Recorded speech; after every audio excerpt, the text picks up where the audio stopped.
Olá, amigos e amigas, boa noite, tudo bem? Como vai vocês? Hoje nós estamos aqui, mais uma sexta, mais um encontro, mais uma TV Espaço da Comunidade, lugar de transformação política e social. Nosso bate-papo hoje, um bate-papo bem descontraído, vamos falar um pouquinho sobre diversidade e atitude, né? O que tem a ver uma coisa com a outra, hein? A convidada de hoje é graduada em faixa preta, em Taekwondo, técnica nível nacional, oficineira do projeto Tatame Cidadão do município de Vaza Alegre, estudante de educação física e gestão pública. Hoje, para conversar comigo, com você, na TV Espaço da Comunidade, eu convido Maria Ribeiro.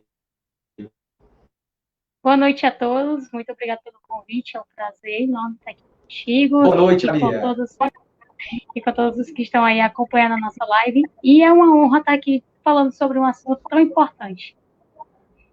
Fica à vontade, nós estamos em casa. Aqui é um programa simples, né? Aqui a gente faz através da simplicidade. Ninguém aqui é profissional. Aqui é um espaço da comunidade. Cabe todo mundo com todos os saberes, todas as culturas, todos os costumes. Aqui a gente se reinventa, a gente aprende, a gente cresce, todo mundo junto. E para começar o nosso programa de hoje, eu queria fazer uma pergunta para você, né? Queria que você falasse um pouquinho das suas origens, né? Muitas pessoas lhe conhecem, muitas pessoas não conhecem. Eu queria que você falasse um pouquinho da sua origem, de onde vem Maria Ribeiro. Bom, para quem não me conhece, meu nome é Maria Ribeiro, sou professora de Taekwondo da cidade de Vaza Alegre, e a minha história não é muito diferente das demais, né? Venho de família simples.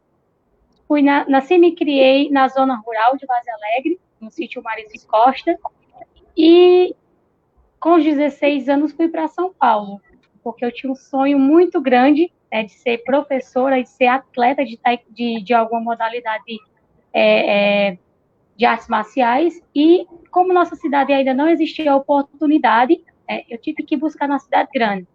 Então, bem resumida aí a minha história, mas de muitas batalhas e de muitas conquistas. Maria, você foi para São Paulo com 16 anos, é isso? Isso, fui com 16 anos. Ficou mais ou menos quanto tempo em São Paulo? Passei 9 anos lá. Antes de ser professora de taekwondo, eu passei por diversas outras profissões. Uma delas foi açougueira, que tenho muito orgulho, né, de ter trabalhado em açougue lá em São Paulo, onde conquistei muitos amigos que carrego até hoje.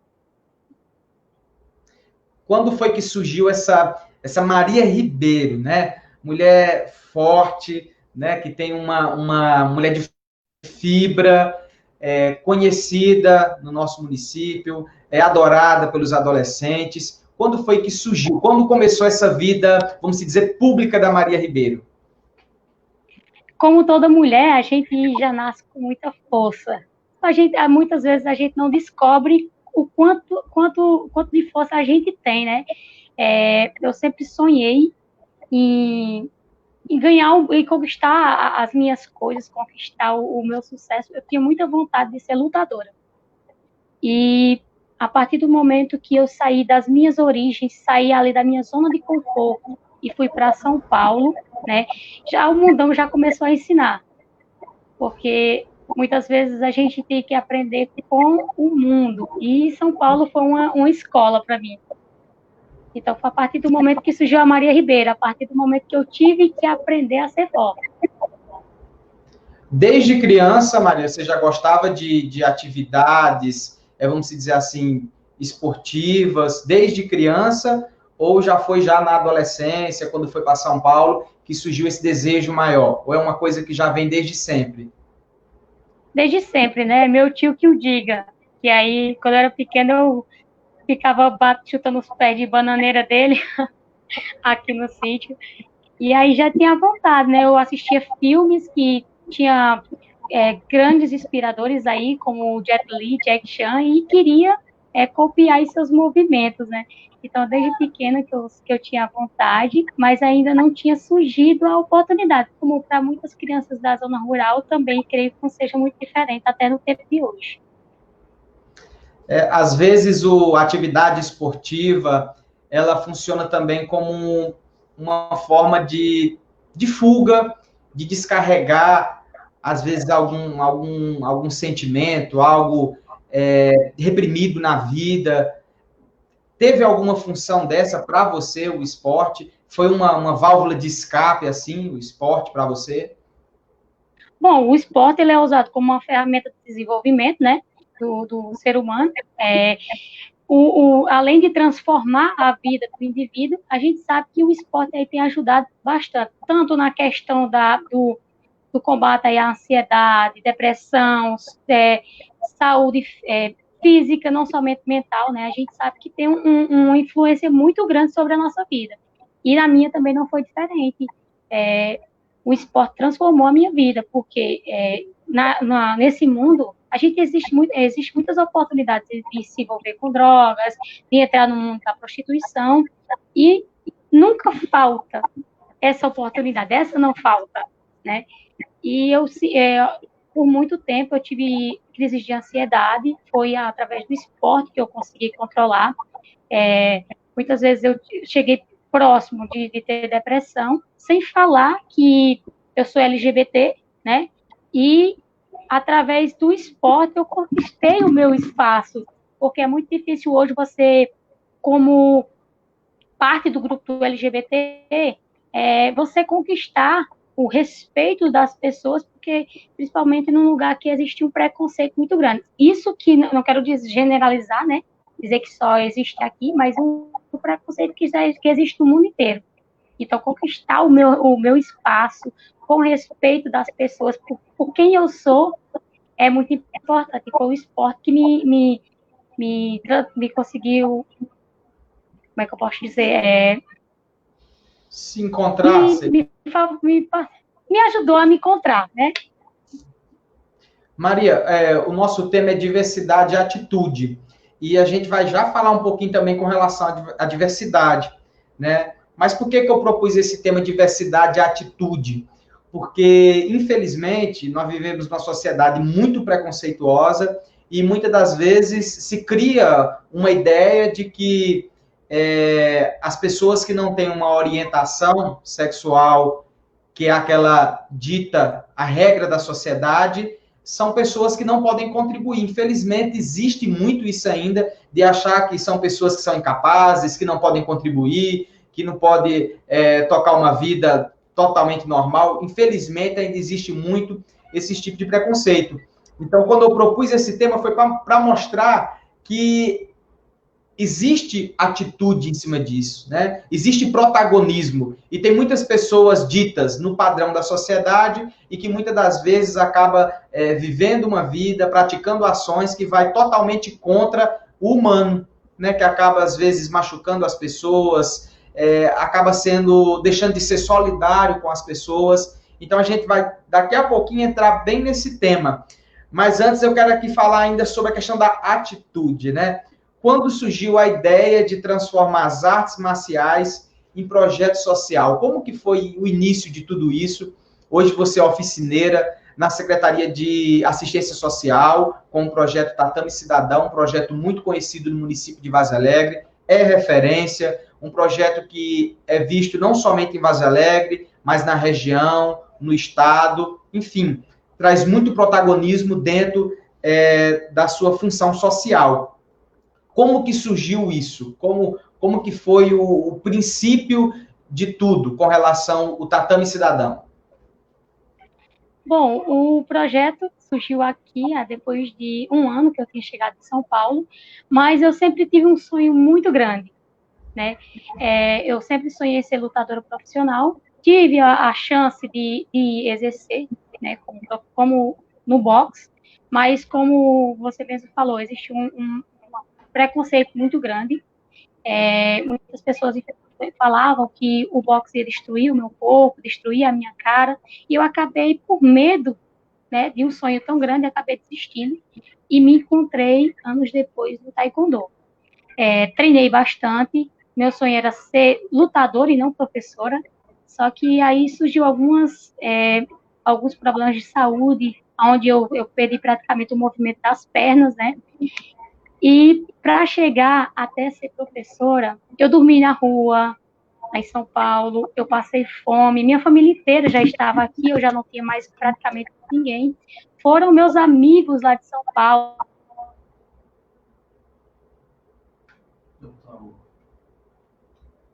Aqui não.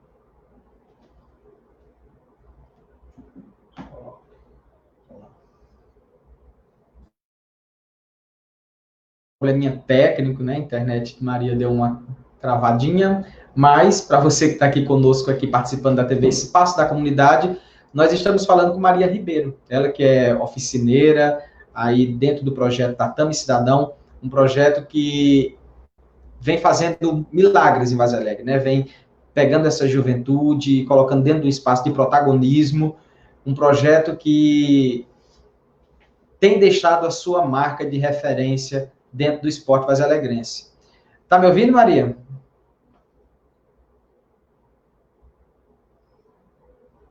Vamos aqui aguardar, né? Ver se a gente consegue se reconectar. Tá me ouvindo? Tá me ouvindo? Você que está conosco aqui na live, continue conosco. Estou falando com Maria Ribeiro. Pequeno probleminha aqui na internet. Vamos aqui tentar nos reconectar. Queria agradecer a você que está aqui nos acompanhando aqui na live. Tá me ouvindo, Maria? Agora sim. Caiu a internet. Caiu, mas nós volta. Maria, você falava um pouquinho desse processo de São Paulo, né? As dificuldades que você enfrentou. Pode ficar à vontade. Então, foi muito difícil quando surgiu lá há um bom tempo, né? Eu já estava próximo de me graduar. Como você vê aqui atrás, ó, são muitas faixas para chegar até professor. E como minha família inteira já estava aqui, eu não queria desistir antes de pegar minha graduação para dar aula. Porque eu me lembro quando criança, eu tinha muita vontade de fazer parte dos projetos do CSU, mas como o transporte não passava no horário que tinha as oficinas, então eu não tinha como ir. Então eu queria muito vir para o meu município e trazer algo. Então eu passei muita necessidade lá até conquistar a minha faixa, que meus professores, meus amigos me ajudaram, né? E vim para a minha cidade. Chegando em Vaz Alegre, entreguei currículo aí em várias academias, em vários lugares, mas eu não tive a oportunidade porque ainda não era estudante de educação física, né? Foi quando surgiu aí a seletiva no CSU para oficineiro e eu entreguei o meu currículo e apresentei as minhas propostas juntamente com o Brandon, né, que hoje é professor de karatê. Concorremos às vagas e hoje tem um projeto com 3 modalidades, que é o karatê, a capoeira e o taekwondo. Muito bem. Eu estou vendo as faixas lá atrás. São quantas faixas para chegar a ser professor?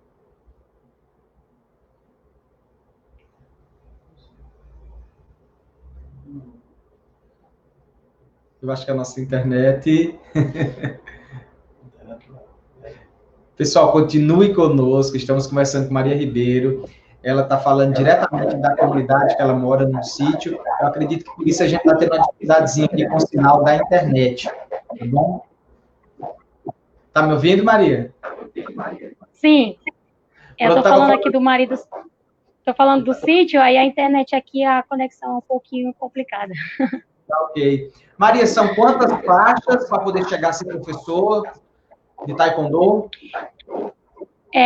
Depende da federação. Tem federação que são 9, tem outras que são 10, depende bastante da federação. Aí hoje a minha federação era a Federação Paulista e hoje a gente está na Federação Cearense. Então depende da federação. Umas são 10, outras são 11, vai depender da federação. Muito bem.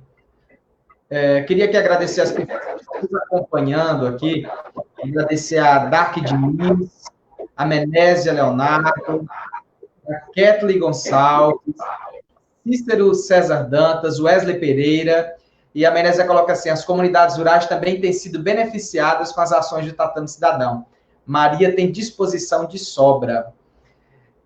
Maria, realmente, o Tatame Cidadão, você colocou um pouquinho de força a mais, né?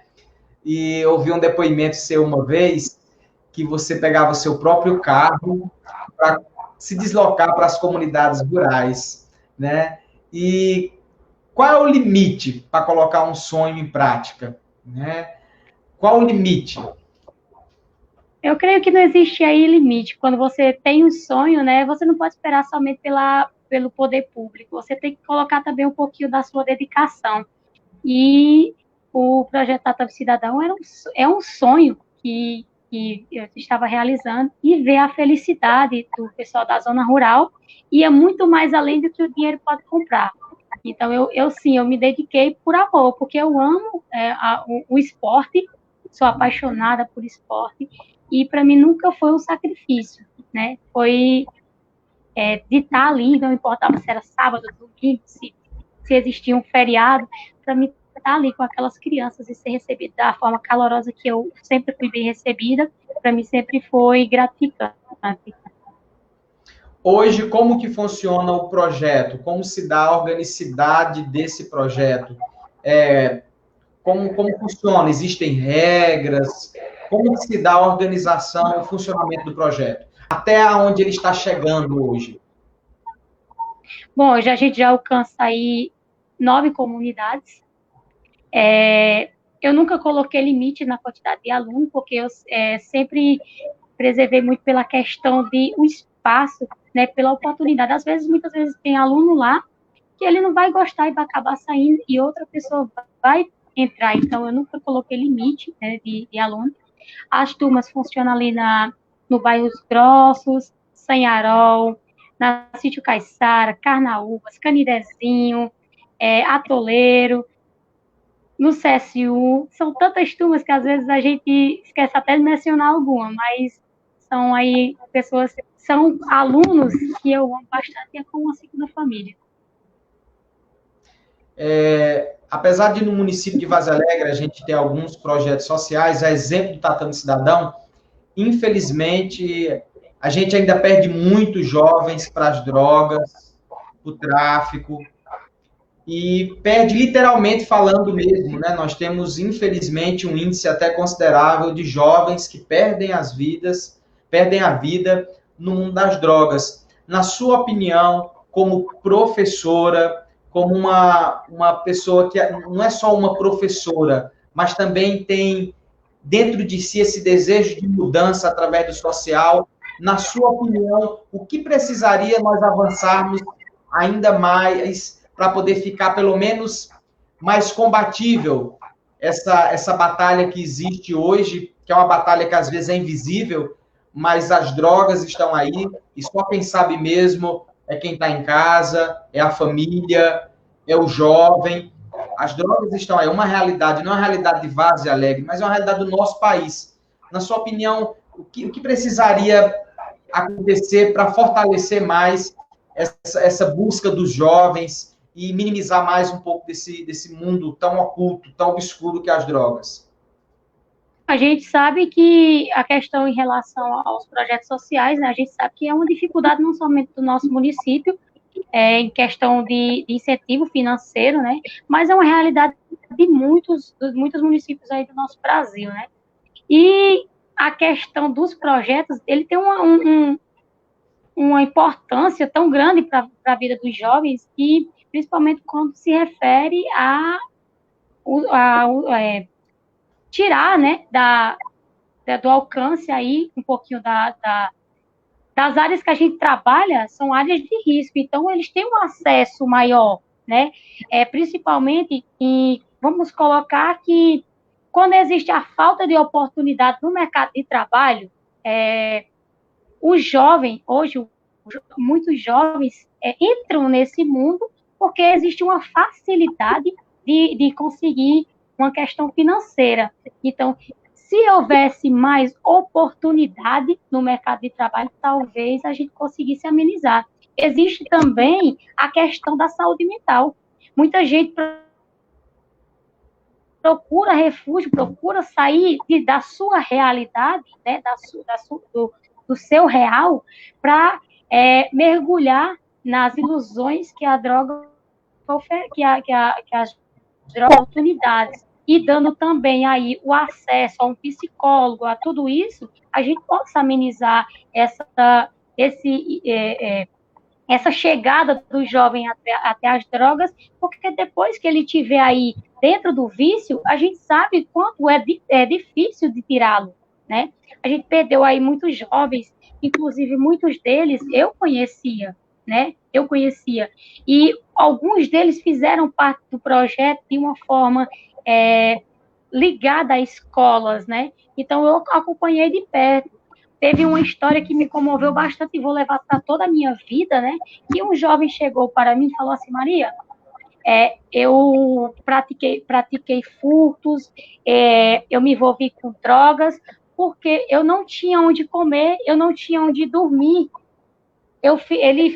A gente procurou um curso para ele, encaminhou um curso profissionalizante ali na assistência social, a gente tentou fazer com que ele tivesse ali um acompanhamento, mas a gente sabe que é limitado, né? E meses depois, eu vi ele vendendo cartela do Cariri da Sorte. Então, para mim, ele está ali buscando uma oportunidade, e mesmo que eu sabia o quanto era difícil aquilo, para mim foi motivo de choro, de emoção, porque é um menino que já se dava por perdido perante a sociedade, ele estava em busca de uma oportunidade, mas, infelizmente, né, ele não conseguiu se manter com esse valor, porque ele já não tinha onde morar, já não tinha o que comer, ele voltou a cometer o delito, né, cometer delitos, ele foi pego roubando, e ele hoje praticamente não temos notícia dele, porque ele foi encaminhado para o presídio de força, creio que seja em Fortaleza. Maria, você acha que um projeto social funcionar dentro da comunidade, ele traz mais resultado? Por exemplo, você falou que tem algumas comunidades que você está presente com o projeto social. Quando o projeto ele chega no habitat, né, do jovem, lá na sua comunidade, dentro da sua realidade, você acha que ele consegue trazer mais resultados?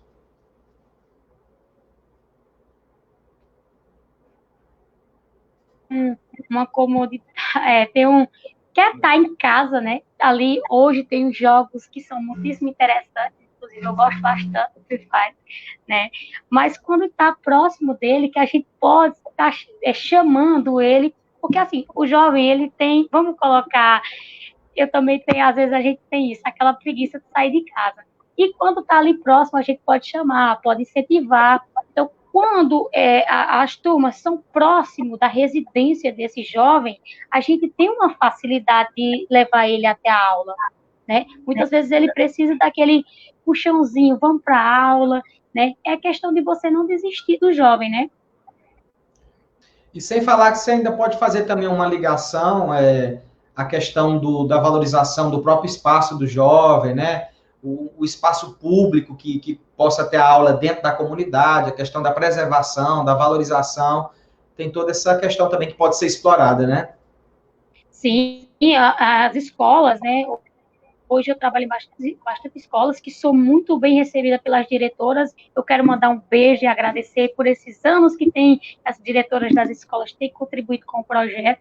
E assim, a gente está ali utilizando a escola, incentivando ali o esporte e traz um retorno muito bom em questão a educação. A gente consegue muitos depoimentos de diretoras, de professores que falam que o projeto, a gente não é somente, muitas pessoas acham que o taekwondo e outras modalidades de luta são apenas chutes e porradas. A gente trabalha uma questão muito maior, né? A gente trabalha o social. Então, é pegar o menino pela vontade de praticar a modalidade e aplicar disciplina, aplicar coisas que a gente vai aí dando um auxílio à escola. Então, é aquela troca, né? Aquela troca ali de conhecimento, aquela troca de de ajudar a escola. O taekwondo, quando você vai trocar de faixa, Michel, você tem que ter notas boas, você tem que estar com a disciplina em casa muito bem, para que você possa pular o próximo nível. Então, vai muito além de chutes e porradas. É muito bacana. Eu, particularmente, eu sou muito sonhador. E eu sonho um dia que os projetos sociais, eles possam também ser itinerantes, sabe? Tipo assim, chegou lá a Maria Ribeiro com o carro e chega na praça e vamos lá. Sabe, uma coisa assim, eu não vou dizer cotidianamente, porque eu sei que é mais complexo, mas pelo menos de vez em quando pegar de surpresa, sabe? Uma estrutura itinerante, chegar e fazer toda aquela movimentação com a juventude, porque a gente precisa realmente movimentar essa juventude. Você falou aí de uma situação, de um caso que quase foi, vamos dizer assim, resgatado através do esporte, mas não foi possível. Mas eu queria te perguntar, você lembra de alguma situação em que o esporte realmente salvou uma vida? Né? Você não precisa citar nomes, mas você lembra assim de algum caso que se o tatame ou se o esporte não tivesse chegado ali naquele jovem, aquele jovem certamente teria se perdido? Você lembra de algum caso assim? Ah, com certeza. Quando a gente fala do que o esporte conseguiu transformar, eu até me emociono, né? Porque existem casos aí que transformaram tanto a vida de alguém que essa pessoa passou a sonhar de uma forma tão gigante, tão querida. Infelizmente, tem pessoas que é, conseguiram mudar tão lindamente. Tem depoimentos, Michael, que fala que estava sofrendo de depressão, que o taekwondo modificou a vida dessa pessoa, hoje faz faculdade, né?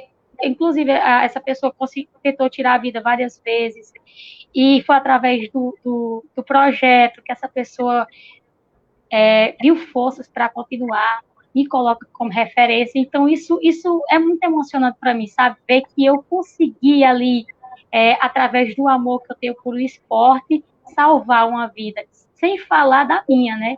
Que eu também, antes de praticar a modalidade, antes de ter esse projeto, eu tinha muita crise de ansiedade, eu cheguei próximo da depressão, e foi o amor por o projeto, foi o amor pela modalidade que me ajudou a sair de uma possível depressão que estava ali se aproximando, né? Então, tem histórias que são lindas, muito lindas, infelizmente a gente não pode citar nomes, né?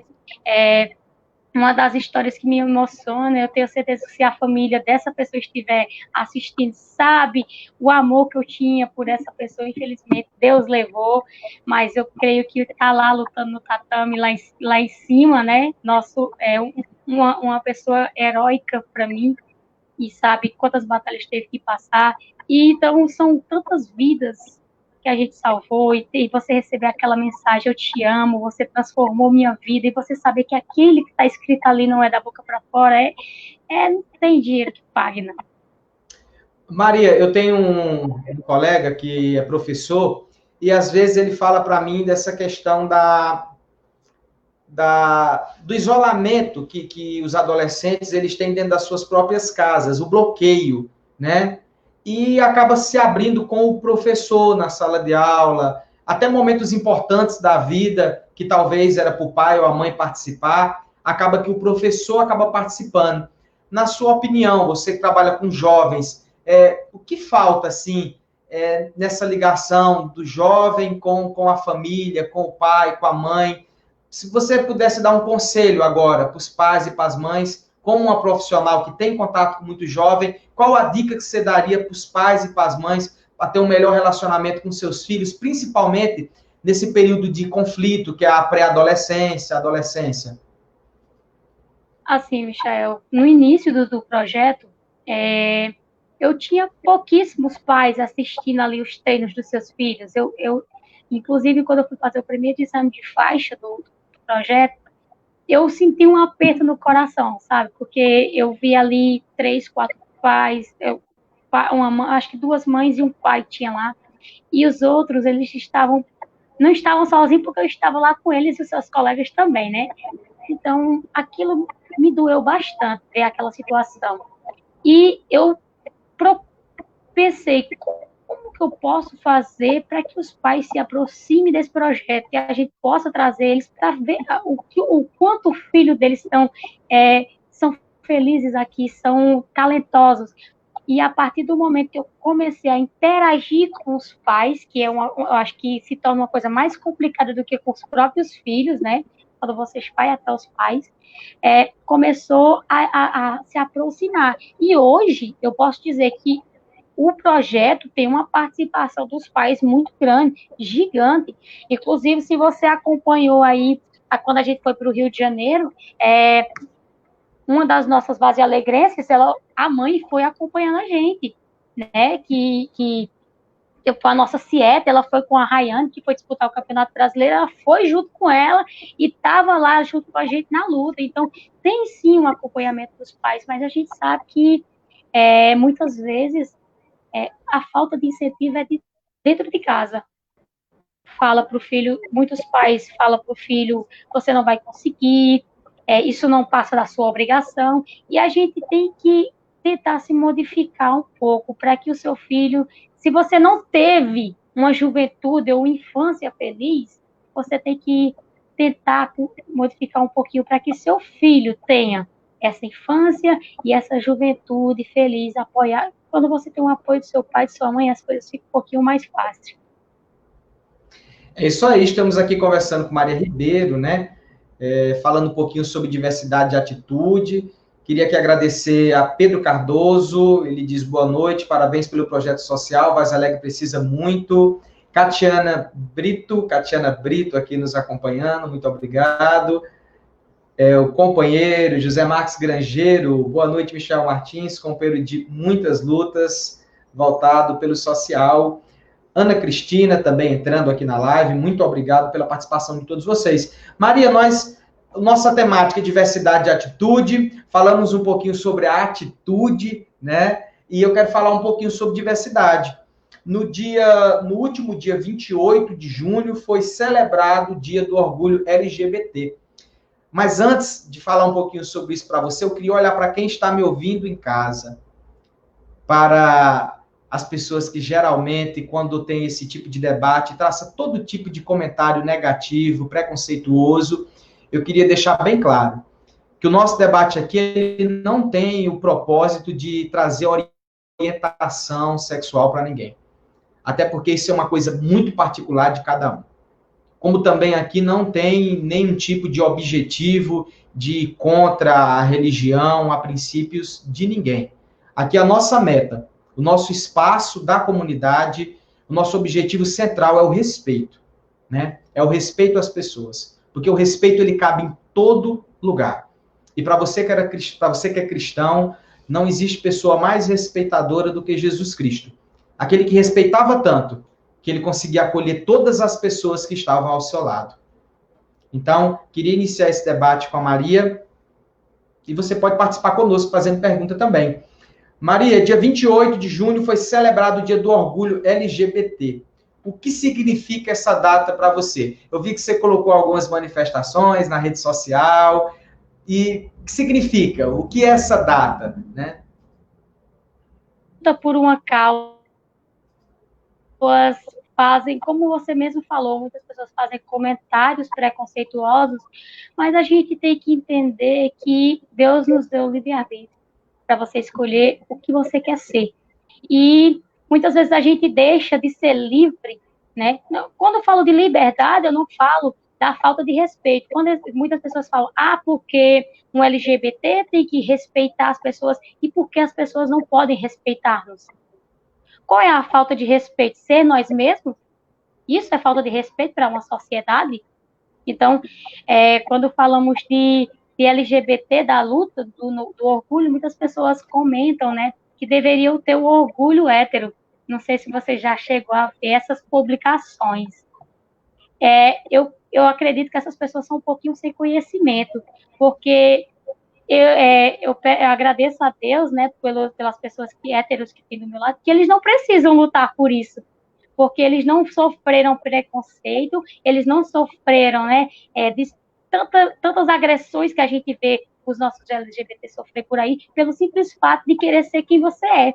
Então, o dia do orgulho é uma luta por uma causa, né? Você lutar para ser quem você é. Muitas vezes, Michel, muitas vezes não, a gente sofre preconceito diariamente. Eu vi eu até assisti um pouquinho lá da sua live com o Léo, né? Falando do racismo. Muita gente escureceu o seu plano de fundo, que é aí contra o racismo, mas dentro do seu coraçãozinho você sabe. As coisinhas que você pensa, as piadinhas racistas, a mesma coisa funciona em relação aos LGBTs. Muitas pessoas falam assim, se não estivesse beijando, se não estivesse agarrando perto de mim, tudo bem. Quando existe essa questão de beijar, agarrar, não é somente em relação aos LGBT que tem que ter respeito, não. Os heterossexuais têm que também respeitar o ambiente onde está. Quando tem esses comentários assim, a gente já sabe que é uma questão preconceituosa.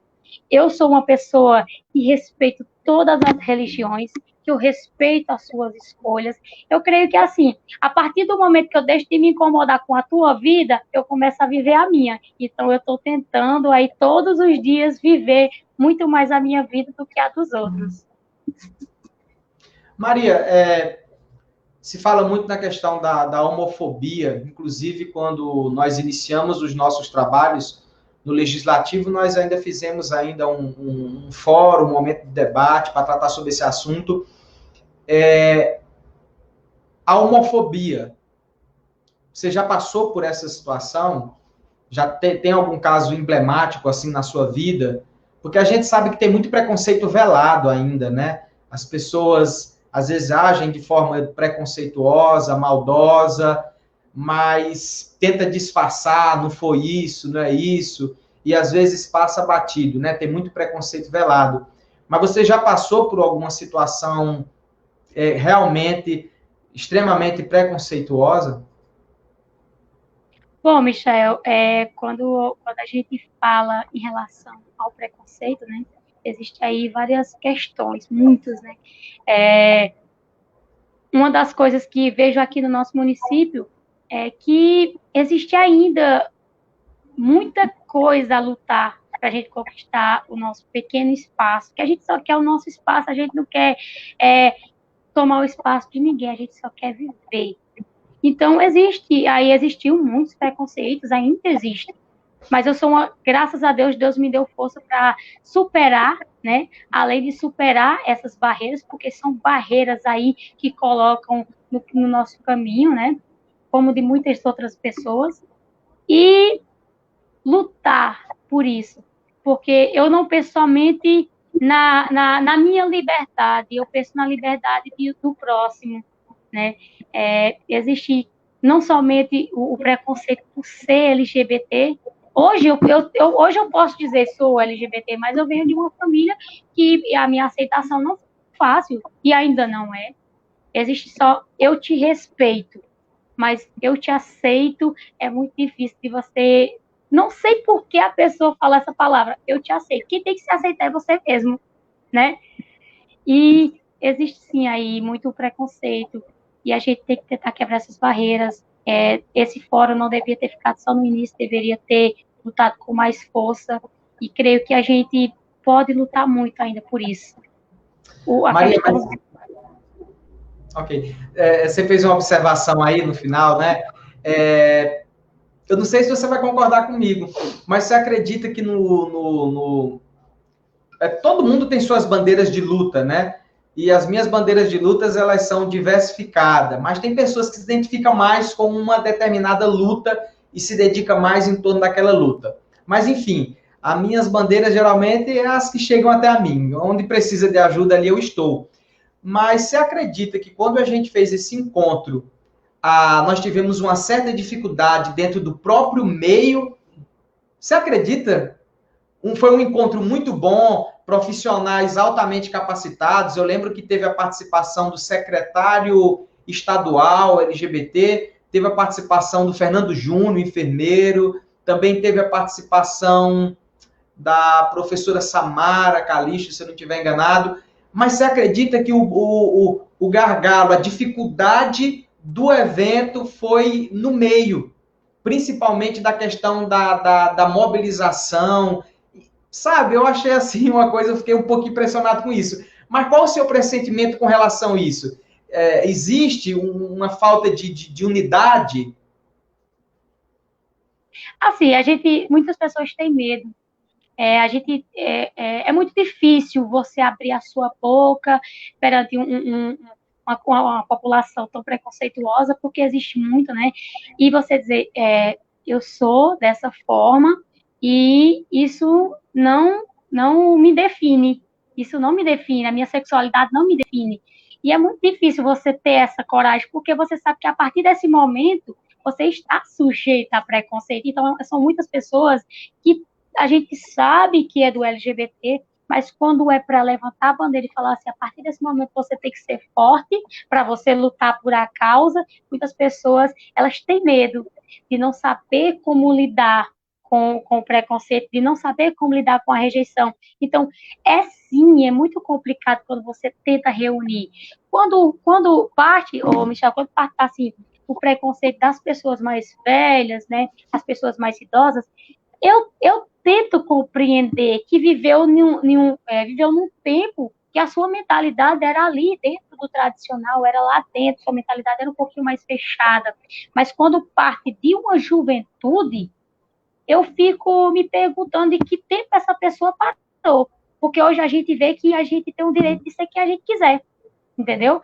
Então, existe sim muitos LGBTs que têm muita força, e se soubesse o quanto tem essa força, estaria lutando com muita garra dentro do nosso município, dentro de todo o nosso Brasil. Mas tem muita gente que aí tem medo de uma rejeição, de sofrer o preconceito e não saber como responder. Você acredita na questão do auto-preconceito, porque é diferente de medo, né? Você falou que tem pessoas que têm um medo, tal, mas você acredita na questão do auto-preconceito, aquela pessoa que às vezes, antes da sociedade ter um preconceito, antes de ter um julgamento da sociedade, a própria pessoa já joga uma carga de preconceito já de si para si, e às vezes a pessoa acaba indo para caminhos mais obscuros, né? Por que um LGBT tem que ir para a prostituição? Por que um LGBT tem que ir para as drogas? Por quê? Né? Nós temos vários exemplos na sociedade de pessoas que são LGBT e que têm uma vida totalmente normal e que estuda, que trabalha, que tem família. E você é um exemplo disso. Mas você acredita nessa questão do autopreconceito? Vamos dizer que a boa parte desse autopreconceito começa com uma família em casa. Isso vem também que a família tenta ali te controlar, fazer com que você não pode ser isso, e começa um preconceito tão grande, uma pressão psicológica tão grande dentro de casa, que você começa a sentir ódio de quem você é. Isso não aconteceu diferente comigo. Foi assim dentro de casa. Hoje, graças a Deus, né, eu tenho respeito. Não posso dizer que eles me aceitam, mas eu tenho respeito da minha família. Eu tive que batalhar muito para conquistar isso, né? E para você ter esse preconceito dentro de você, existe muitas questões familiares, né?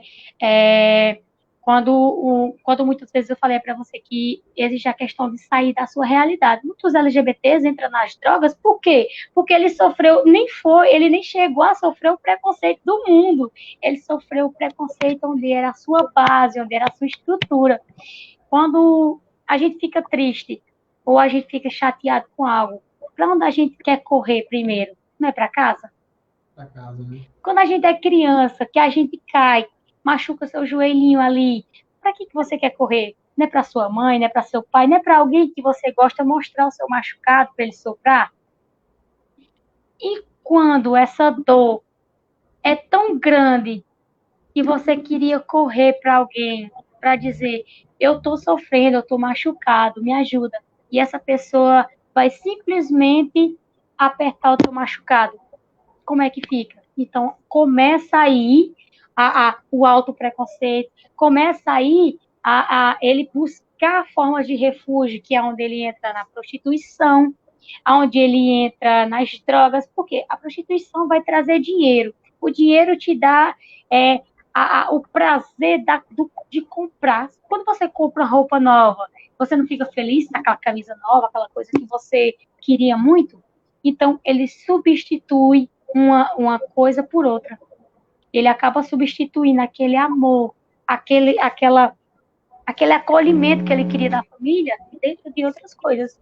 Então, se os pais, né, muitos pais estão assistindo, eu espero que isso não aconteça com a tua família, mas que se um filho teu chegar o momento dele ter a coragem, porque chegar nos pais é a maior coragem que você tem no mundo. Falar para uma pessoa de fora é fácil, mas falar para o seu pai ou sua mãe, eu sou isso, eu quero ser isso, é muito difícil. Se teu filho chegar até você e falar isso para você, ele confia no teu apoio, ele confia na tua força, sabendo que é difícil a tua aceitação, mas ele sabe que quando ele se machucar e o ferimentozinho do joelho dele, ele tem uma pessoa para soprar. Ok. Maria, tem aqui participação aqui, Bia Fernandes está assistindo, a Dede Máximo, ela fala, parabéns, Maria Ribeiro, você nos representa muito bem no esporte, na força da mulher empoderada. Tem aqui o Manuel Siebra, Paulo Ricardo, Claudinho Oliveira, Isabel Rosana, Aparecida Costa, boa noite, muito obrigado a todos vocês. Maria, você falou umas 3 vezes aí, você falou, a minha família me respeita, mas o respeito nem sempre quer dizer eu aceito. Me diz uma coisa, você tem uma cobrança maior em cima de você? Tipo assim, todo mundo pode beber, mas eu não posso beber. Um exemplo que eu estou dando, né? Existe uma cobrança maior, tipo assim, que não pode errar? Existe essa cobrança ou não? É normal? Eu creio que é assim, eu creio que não somente a minha vida, mas a vida pública, né? A gente se cobra bastante. Creio que também acontece isso contigo, acontece com várias pessoas. Você não pode passar dos limites, né? Porque você é uma figura de inspiração. Eu sou uma pessoa que estou aí na luta para ajudar os jovens contra as drogas. Como que eu vou chegar num lugar e imagina eu estando num local, bêbada, desrespeitando as pessoas, praticando agressão, e de que forma que eu vou ser uma figura de inspiração, de superação? Então, sim, a gente pode beber, a gente tem uma vida particular, a gente tem, mas sempre trabalha na questão da moderação, tudo moderado, né? Então, em relação à minha família, para chegar até aqui, eu tive uma cobrança gigante, porque eu auto me cobrava sucesso. Eu auto me cobrava mostrar para eles que eu era capaz de conquistar alguma coisa sendo LGBT, entendeu? Que muitas vezes as pessoas associam o LGBT já às drogas, já à prostituição, e a gente pode ser diferente. E é isso que eu queria mostrar para minha família, chegar para minha mãe, a senhora está vendo que eu sempre respeitei muito a minha mãe, muito mesmo a opinião dela. Sempre respeitei e respeito todas as pessoas que estão assim mais velhas e que têm essa mentalidade. Eu tento conversar e não fazer com que você aceite a qualquer custo, até porque quem tem que aceitar sou eu, a minha opção. Então, eu muitas vezes a minha mãe nunca tinha chegado para me abraçar, para me beijar. Ela sempre foi muito de demonstrar amor, fazendo bolinho de manhã, café, mas nunca chegou para me abraçar, para me beijar. Então eu entendi que a forma de mostrar amor dela era diferente, era nos alimentando, né? E no dia que a minha mãe chegou e me abraçou e me deu um beijo, falou assim, eu estou muito orgulhosa de você, isso para mim foi o melhor presente do mundo, porque só Deus sabe o quanto eu trabalhei para conquistar aquele eu estou orgulhosa de você. Muito bom. Maria, com relação a essa questão de doutrinação, né?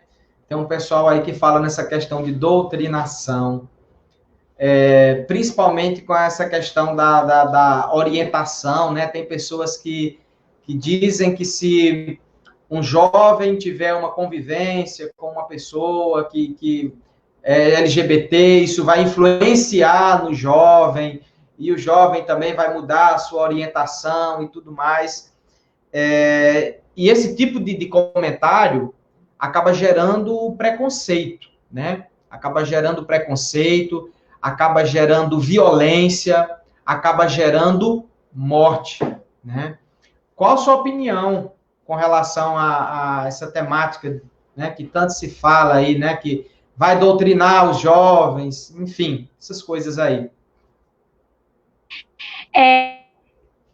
Se a presença de alguém transforma, por que eu não me transformei no hétero, uma heterossexual?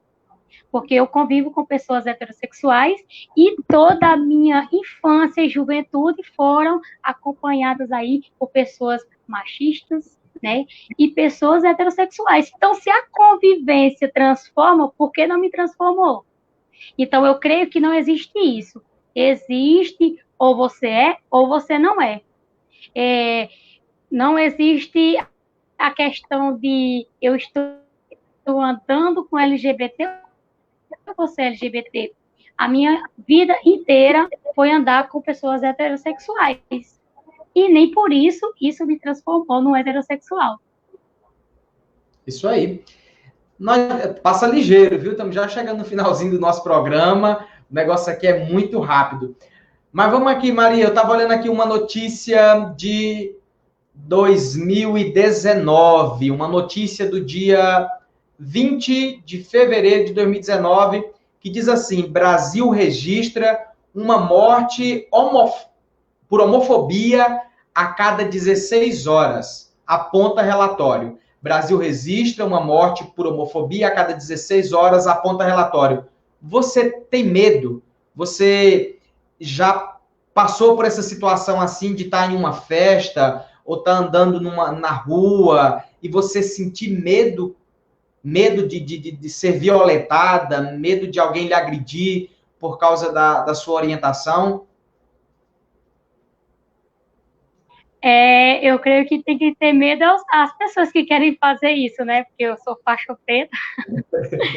Brincadeiras à parte daí, né? Creio que todo mundo tem medo, mas a gente não pode ser escravo do nosso medo. As pessoas não precisam nem ser LGBT para ter medo. Uma mulher, quando ela sai na rua, ela já tem medo de ser violentada, né? Pelo simples fato de ser mulher, ela tem medo de sofrer uma tentativa de estupro, né? Então, a gente tem sim o medo, mas a gente não pode deixar de lutar. A gente não pode deixar de viver. Se a gente for se submeter, a gente for não deixar com que essas situações nos prenda, né? A gente não vai viver. Então, a gente tem os medos, né, que são de todos. Todo mundo tem medo de acontecer algo lá fora. Mas isso não nos impede de ir e vir. Então, eu já sofri, sim. Eu sofri aí uma tentativa de estupro, quando eu não tinha nem sequer me assumido. Uma pessoa muito sem caráter, sem moral, sem escrúpulo nenhum, tentou me estuprar pelo simples fato de querer, segundo ele falar, que queria me fazer mulher. E que espécie de pessoa é essa? Então, existe sim aí um machismo, existe aí algumas pessoas que esquecem de pensar e agem como animal. Então, nós não podemos deixar que essas pessoas que agem como um animal, como se uma mulher, como se um LGBT fosse um bichinho pequeno e ele fosse um leão para devorá-lo. Não, a gente não pode permitir que isso aconteça. A partir do momento que você dá força para ele, ele fica mais forte. Então, você não pode dar força para o seu inimigo. Então, a gente tem os medos normais, espero que isso não aconteça, mas que eu nunca vou deixar de lutar pela causa.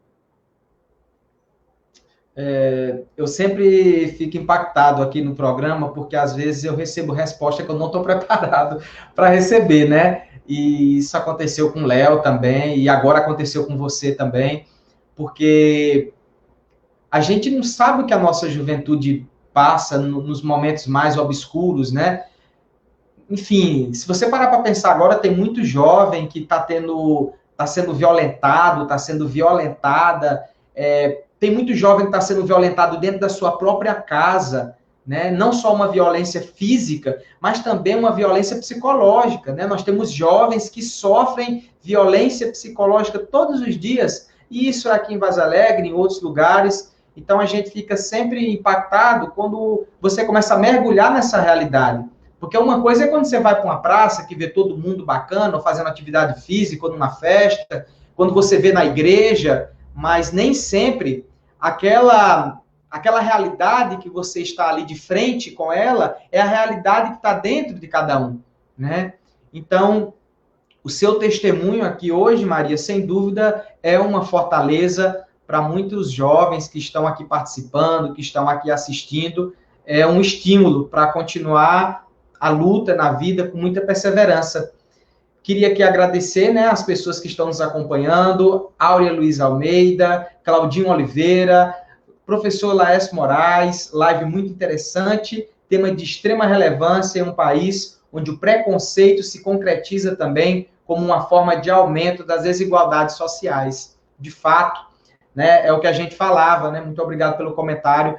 Infelizmente, se expressar, às vezes, acaba sendo uma forma de se diminuir, vamos dizer assim. É como se não existisse esse aceite na sociedade. Maria, eu queria te perguntar aqui, né, o professor Paulo Ricardo aqui também, esses debates precisam ir futuramente para as escolas, parabéns. Muito obrigado aqui, professor Paulo Ricardo. Maria, na sua opinião, o que falta para vivermos em uma sociedade mais igualitária, mais justa, mais solidária, sem preconceitos, com mais amor, com mais harmonia? Qual a mensagem que você deixa aí para a gente hoje, para que a nossa sociedade possa ser uma sociedade melhor para todos? Falta amor, somente. A partir do momento que você amar o ser humano, você vai deixar de julgar quem ele é. A gente vive aí numa sociedade que olha tanto para a roupa que tu tá vestindo, olha tanto para o teu... Hoje a gente olha tanto para o seu celular, qual o celular de marca que você está usando, qual o melhor. É uma disputa de quem tem mais. Esquece que muitas pessoas estão deixando de amar o próximo. Então a gente precisa amar. E, além de tudo isso, a gente tem que lutar. A gente precisa de colocar mulheres na liderança, para elas saberem a força que ela tem. A gente precisa ter LGBT que luta pela causa, que comece a se aceitar, porque a partir do momento que você se aceitar, que você se amar, as pessoas vão começar... Talvez não precise nem de você esperar amor do próximo. Se ame. Se ame. A partir do momento que você ama, nem que seja você mesmo, você deixa de julgar a vida do outro. Então, mais amor, mais empatia pelo próximo deve ser uma das coisas que a gente tem que aplicar todos os dias. Maria, eu quero, assim, agradecer imensamente a sua participação aqui na nossa TV Espaço da Comunidade, né? Lugar de transformação política e social. Eu queria te agradecer imensamente e fica à vontade, caso você queira deixar algum recado, fazer alguma consideração, fica à vontade. Aqui a oportunidade. Muito obrigado. Isso acrescentou bastante na minha vida. E gostaria de agradecer a todas as pessoas. Eu vi aí alguns comentários, mesmo que pequeno, eu consegui ler alguns. Gostaria de agradecer ao carinho de todas as pessoas que acompanharam aí a gente, que deixaram seus comentários. E aí, estamos na luta e não vamos desistir. Vamos ser forte e corajosa. E corajoso também, né? Porque a gente não quer aniquilar os homens, a gente só quer o nosso espaço. É isso aí. Para você que está nos acompanhando, muito obrigado pela sua participação na TV Espaço da Comunidade. Hoje, nós estivemos conversando com Maria Ribeiro. Ela que é graduada em faixa preta, taekwondo, técnica nível nacional, oficineira do projeto Tatame Cidadã, estudante de Educação Física e Gestão Pública e, com muito orgulho, LGBT. O nosso agradecimento a Maria Ribeiro, que com certeza é uma inspiração para a construção de uma sociedade nova, onde tem espaço para todos e para todas. Muito obrigado pela sua participação, Maria, e muito obrigado a você que esteve nos acompanhando. Até a próxima sexta-feira, onde estaremos aqui reunidos mais uma vez em mais um programa da TV Espaço da Comunidade, lugar de transformação política e social. Meu agradecimento à nossa equipe técnica, Bruno Siebra e Joaquim Anderson. Até a próxima sexta.